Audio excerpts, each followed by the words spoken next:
Tam da az önce Erdal'la konuştuğumuz yeri belki oradan devam etmek gerekiyor. Çünkü evet, Trump diyor ki müzakere olabilir, bunu bilmiyoruz. Daha ikinci günü savaşın.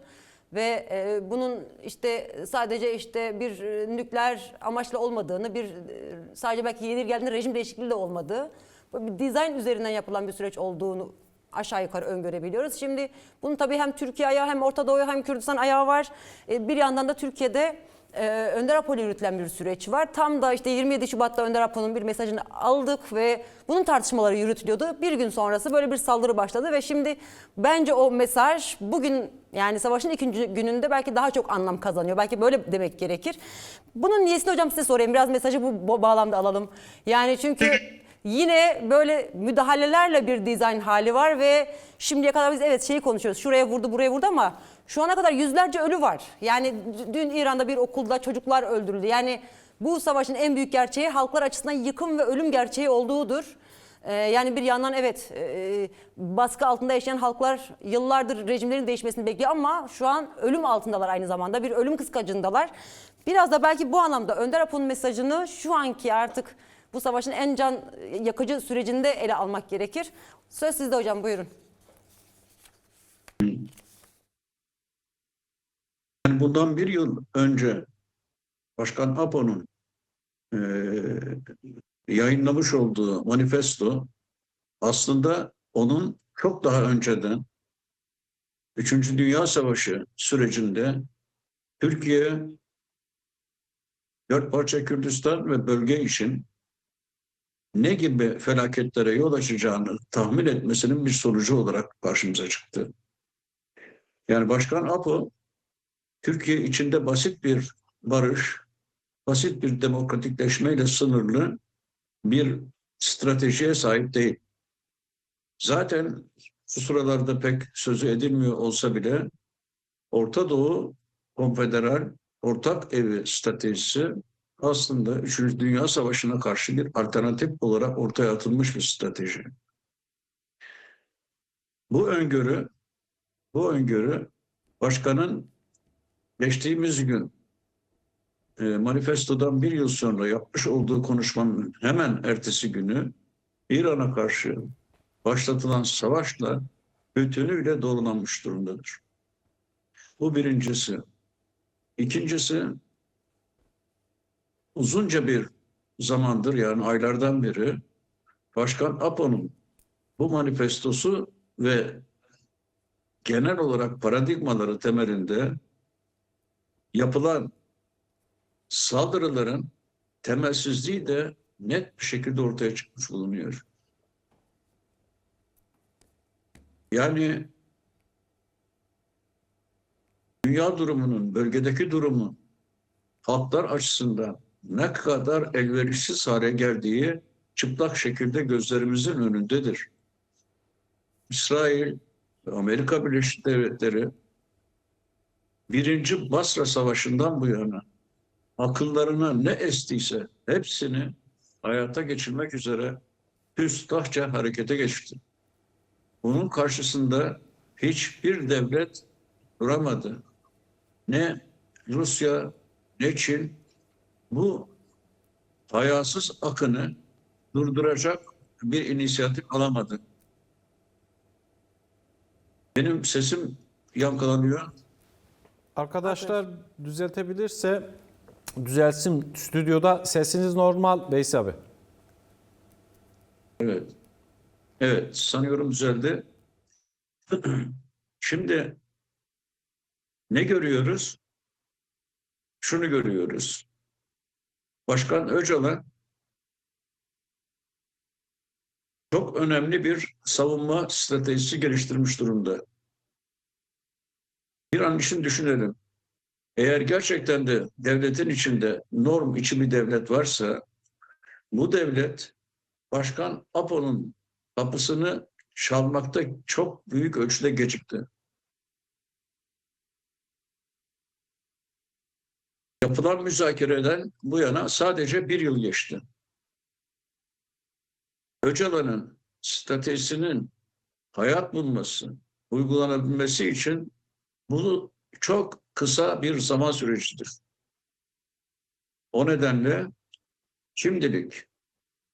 Şimdilik bu strateji darbeler yemeye başladı. Norm dışı devlet denilen kesim, gerek iktidardaki AKP, gerekse Özgür Özel'in muhalifi olan ulusalcı çevreler bu sürece karşı saldırıya geçtiler aslında. Esas olarak da bu stratejinin sonucunda Türkiye merkezli bir barış etkeni yaratılma ihtimaline karşı Amerika, İsrail, İngiltere, Başkan APO'nun bu savunma stratejisini bozmak için sinsi bir çaba içinde oldu. Şimdi elbette ki elverişsiz şartlardayız. Fakat her şey bitmiş değil. Türkiye ciddi bir tehlikeli gelecekle yüz yüze.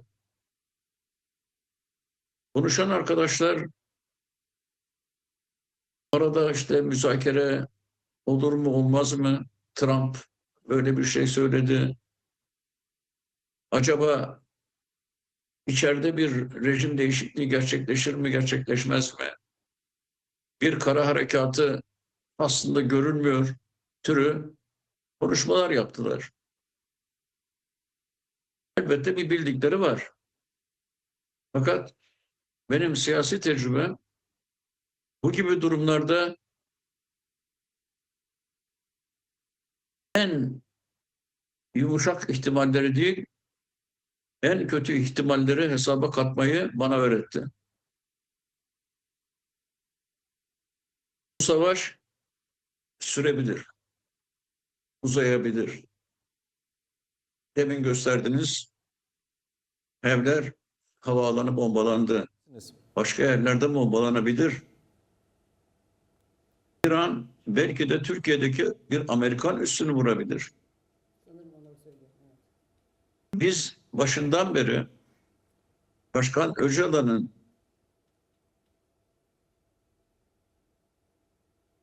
gösterdiği ihtimalleri hesaba katmalıyız. NATO, Amerika, Türkiye'yi yıkmaya çalışmıyor. Onu terbiye edip kendi savaş politikalarında kullanmak için hazırlamaya çalışıyor. O halde bizler her an Türkiye Cumhuriyeti'nin Amerika ve İsrail ile birlikte İran'a karşı harekete geçme ihtimalini, bu ihtimal %1 bile olsa hesaba katmak zorundayız. Yatıştırıcı, rahatlatıcı hiçbir lafa yer yoktur. Üçüncü Dünya Savaşı'ndan söz ediyoruz. Bu savaş bundan önceki 2 Dünya Savaşı'na benzemiyor. Hıçkırıklar halinde gelişiyor. Mesela Irak'a birinci saldırıda Amerika Birleşik Devletleri isteseydi Saddam'ı devirebilirdi. Devirmedi. Bekledi. İkinci Basra Savaşı'yla Saddam rejimi devrildi. Yani kısaca basit bir darbeyle birkaç yıl içinde, mesela Birinci Dünya Savaşı 1914'te başladı, 18'de bitti, 4 yıl. Diğeri 5 yıl. Bu savaş neredeyse 30 yıldır devam ediyor. O halde arada meydana gelen kesintilere, müzakerelere, yumuşamalara bakmadan bu savaşın tehlikelerini, halk kitlelerini anlatmak gerekiyor. Türkiye Devleti bu savaşa bulaşma ihtimaliyle yüz yüzedir. Yüzde kaçtır ihtimal bilemem. Ama böyle bir gerçek vardır. Ve zaten Türk devleti de, daha doğrusu devletin bir kesimi de böyle bir savaşa bulaşma durumunda Türkiye Cumhuriyeti'nin başına neler gelebileceğini senden benden çok daha iyi biliyor. Başkanın kapısını çalmaları basit bir nedenle olmadı. Şimdi bunu burada keselim. Başkanın manifestosu neyi öngörüyor? Başkan, Türk devletinin Türkiye'nin içindeki savaşı sona erdirmesini, barışın kalıcı olması için demokrasiye geçmesini talep etti. Son yaptığı açıklamada ifade ettiği gibi barışla ilgili tek adım PKK tarafından atıldı. Şimdi barışın devam edebilmesi için barışla ilgili bir hukuki güvencenin ortaya çıkması gerekiyor.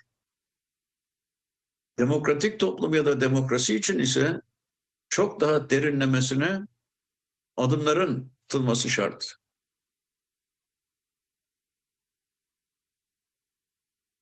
Meseleyi Biraz Başkan Öcalan sadece Türkiye sınırları içinde görmüyor.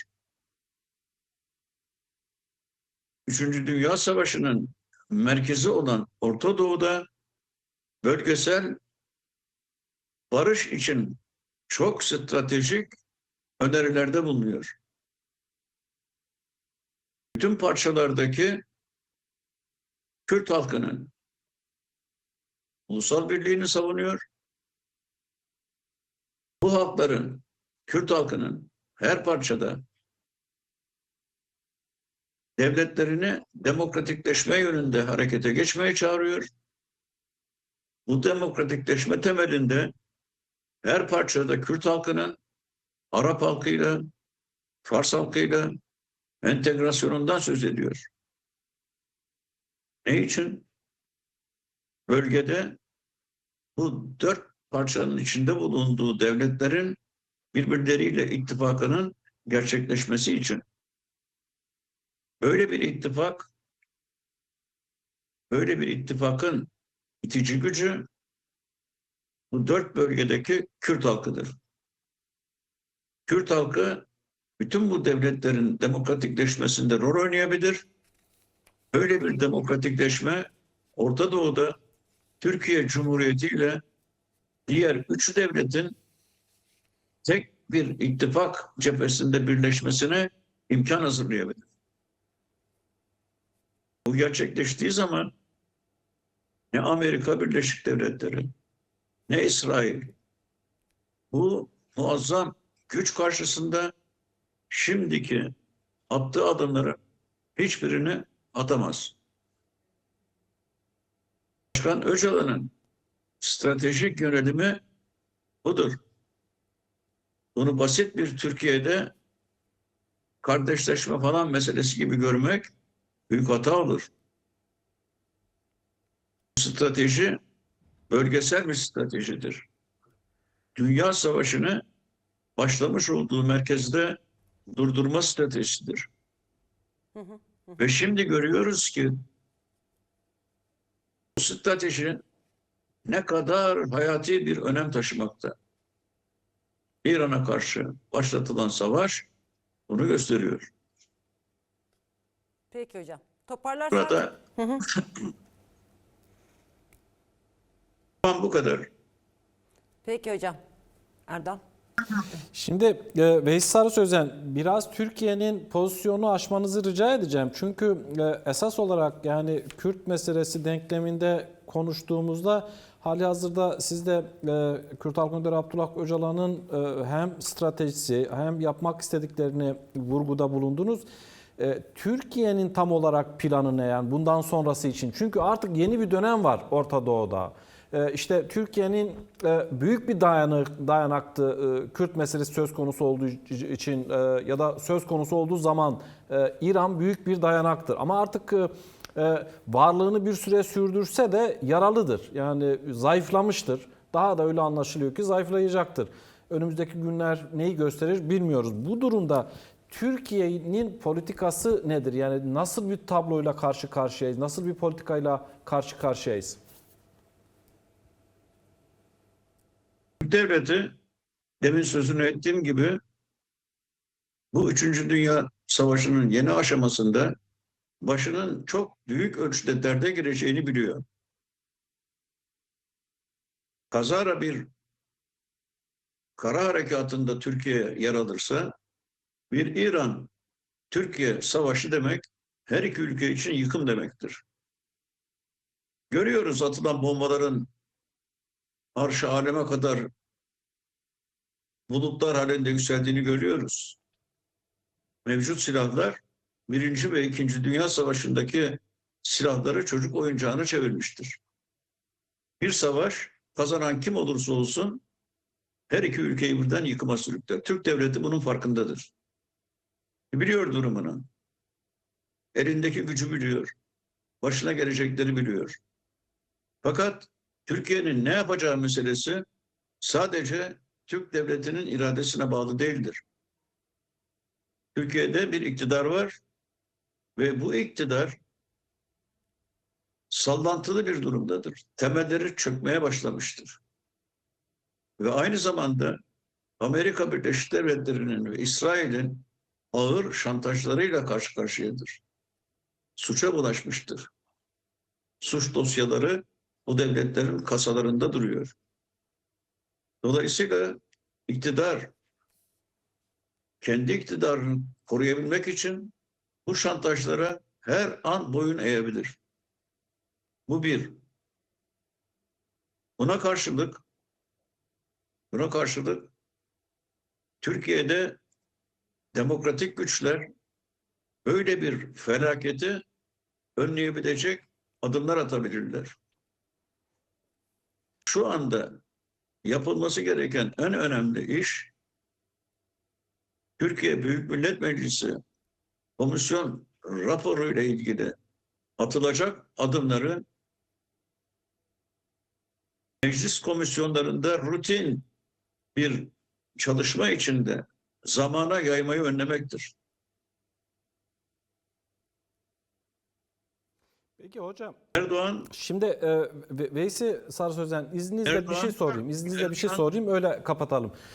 Şu konuşuluyor artık birçok gözlemci, yorumcu, yani 1. Dünya Savaşı'nda Orta Doğu'da kurulan düzen yıkıldı.